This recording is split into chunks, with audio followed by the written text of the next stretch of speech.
વિદ્યાર્થી મિત્રો, આજે આપણે એએમસી માટે ગુજરાતના કેટલાક મહત્ત્વના પ્રશ્નો અને તેના જવાબો જોઈશું. શરૂઆત કરીએ. રાજનગર ગુજરાતના કયા શહેરનું પ્રાચીન નામ હતું? અમદાવાદનું.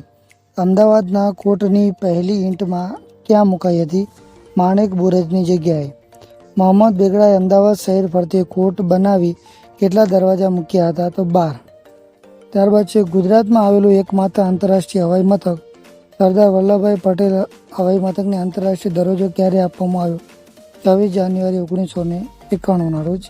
ત્યારબાદ આપણે જોઈએ કે ભાઈ ગુજરાતનો સૌથી મોટો મેળો વૈઠાનો મેળો અમદાવાદ જિલ્લાના કયા તાલુકાના ગામે ભરાય છે? ધોળકા તાલુકાના ગામે ભરાય છે, વૈઠાના ગામે ભરાય છે. અમદાવાદમાં આવેલા કયા ટેકરાને અરવલ્લી પર્વત શ્રેણીનો છેડો માનવામાં આવે છે, જેને અરવલ્લીની પૂંછ તરીકે પણ ઓળખવામાં આવે છે? થલતેજ ટેકરાને. અમદાવાદ નજીક આવેલું સરખેજ શેના માટે જાણીતું છે? તો ગળી માટે જાણેલું છે.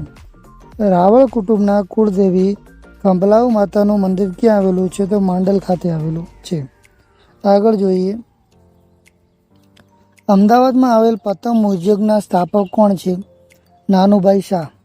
અમદાવાદમાં આવેલું વિશ્વનું સૌપ્રથમ વેદ મંદિરની સ્થાપના કોણે કરી હતી? સ્વામી ગંગેરાશ્વરનંદ. અમદાવાદમાં આવેલું ચિંતામણી પાર્શ્વનાથ દેરાસર કોણે બંધાવ્યું છે? શાંતિદાસ ઝવેરીએ.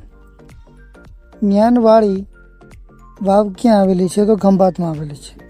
આરોગ્ય માતાનું ધામ ક્યાં આવેલું છે? તો પેટલાદ, જિલ્લો આણંદમાં આવેલો છે. ત્યારબાદ જોઈએ.